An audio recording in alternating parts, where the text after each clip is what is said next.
Role कर दो। Sir, collectorate में धरना प्रदर्शन भी चल रहा था, कौन लोग थे जो धरना दे रहे थे, क्यों दे रहे थे, और सर वो गेट जो बाधित किया गया था, बंद कराया गया था, क्या इन प्रदर्शनकारियों के द्वारा ही किया गया था? और बताया जा रहा है सर यहाँ पे जिला अधिकारी का भी ऑफिस है, और जो पीछे कचहरी है उसमें कई जजों के कोर्ट ऑफिस है, तो क्या कुछ कार्रवाई की गई है? देखिए, 15 मई को थाना टीपी नगर से एक महिला चली गई थी, जिनके बारे में उनके परिजनों द्वारा 16 मई को गुमशुदगी दर्ज कराई गई थी। 17 मई को उनका शव थाना रोहटा के ग्राम से, जहां की वो रहने वाली थी, वहां से बरामद हुआ था। तत्काल शव की शिनाख्त की गई थी। सीसीटीवी के ट्रेल के आधार पर जिस भी व्यक्ति के साथ वो जाते दिखाई पड़ी थी, उसको गिरफ्तार किया गया था। प्रकरण में यह संज्ञान में आया था कि इनकी पूर्व से जान पहचान थी एवं आपसी विवाद को लेकर इस लड़के ने उनकी हत्या कर दी थी। इस लड़के का भाई और खेत का मालिक, जिन्होंने साक्ष्य मिटाने में इस लड़के का मदद किया था, उनको भी पुलिस ने अपनी तरफ से ही मुकदमे में नामजद किया था। इस मुकदमे की विवेचना क्षेत्राधिकारी ब्रह्मपुरी के द्वारा की जा रही थी। इनको द्वारा लगातार जो भी पीड़ित पक्ष है उनसे बात की जा रही थी। कल भी वो उनके घर गई थी और जितने परिजन हैं उनके द्वारा विवेचना पर संतुष्टि भी जताई गई थी, जिसके वीडियो साक्ष्य भी हम लोगों के पास मौजूद हैं।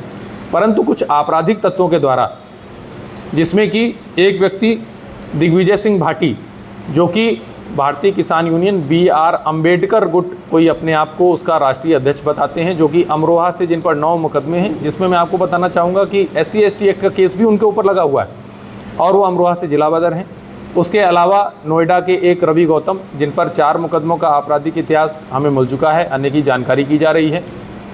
एक अन्य व्यक्ति जिस पर राष्ट्रीय सुरक्षा कानून के तहत भी कार्रवाई की जा चुकी है। ऐसे व्यक्तियों के द्वारा भोले भाले लड़कों को, जिसमें कई नाबालिग लड़के भी शामिल थे, जिनसे हमने जब बात की तो उन्हें प्रकरण का ABCD कुछ भी नहीं पता था कि क्यों हमें यहाँ पर बुलाया गया है। उनको भड़काकर पहले सभी लोग शांतिपूर्वक कमिश्नरी पार्क में बैठे हुए थे। सभी अधिकारियों द्वारा उनसे वार्ता की जा रही थी। उनसे ये भी कहा गया था कि जिसको भी ज्ञापन देना है या जो भी विवेचनात्मक बिंदु आप चाहते हैं वो हमें लिख के दे दीजिए। उस पर कुछ लोग राजी भी थे, लेकिन इन आपराधिक तत्वों के द्वारा उन्हें भड़काकर कलेक्ट्रेट के गेट के सामने रोड जाम की गई, जिससे आने जाने वाले लोगों का आवागमन बाधित हुआ। जितने अधिकारीगण हैं उनका आवागमन बाधित हुआ। इनसे लगातार वार्ता जारी रही, लेकिन बहुत लंबा समय निकल जाने के बाद में और सारी चेतावनी इन्हें दिए जाने के बाद में इनको आवश्यक न्यूनतम बल का प्रयोग कर वहाँ से हटाया गया है। इस प्रकरण में जिन लोगों के द्वारा ये अराजकता फैलाई गई है और जिनका जिस प्रकार का आपराधिक इतिहास है, उनके विरुद्ध सम्यक धाराओं में थाना सिविल लाइन पर मुकदमा पंजीकृत किया जा रहा है। इस प्रकरण में अभी तक 5 लोग हम लोग की हिरासत में आ गए हैं। अन्य लोगों के लिए हमने टीम लगा दी है और इस प्रकार की अराजकता बिल्कुल भी बर्दाश्त नहीं की जाएगी। सर, आए दिन यहाँ पर इस तरह के धरने प्रदर्शन और गेट रोकना होता है, तो क्या कोई मैसेज देना चाहेंगे कि बिना मतलब में लोगों को भड़काया ना जाए?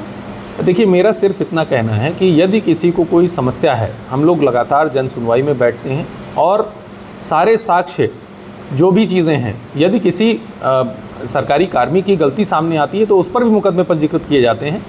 लेकिन ये बात आपकी सही है कि थोड़ा सा इधर बीच कई लोगों के द्वारा इस प्रकार के कुत्सित प्रयास किए गए हैं। रोड जाम करने के मामलों में 4 मुकदमे अभी तक लिखे जा चुके हैं, ये 5वां मुकदमा लिखा जा रहा है।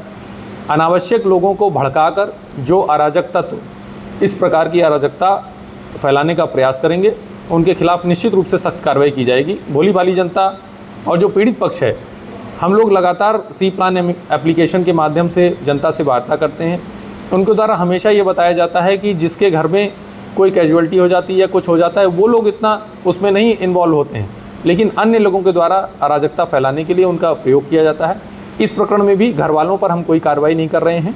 जो इस प्रकार के अराजक तत्व हैं, जिनके ऊपर पहले से भी मुकदमे पंजीकृत हैं और जिनका ये एक, अगर हम कहें कि एक धंधा सा बन गया है कि इस प्रकार का जाम लगाएंगे और दलाली करेंगे, उन पर निश्चित रूप से हम लोग अभी भी और भविष्य में भी सख्त से सख्त कार्रवाई करेंगे। सर, पीड़ित परिवार को बहला फुसला करके कुछ लालच दिया गया था लाइसेंस और मुआवजे को लेकर के, इसलिए भी सड़क जाम किया गया? जी, इसके बारे में भी हमारे पास ऑडियो रिकॉर्डिंग और सम्यक साक्ष्य मौजूद हैं कि कुछ लोगों द्वारा, जो पीड़िता का भाई है, उसे लगातार प्रलोभन दिए जा रहे थे, कई प्रकार के प्रलोभन दिए जा रहे थे।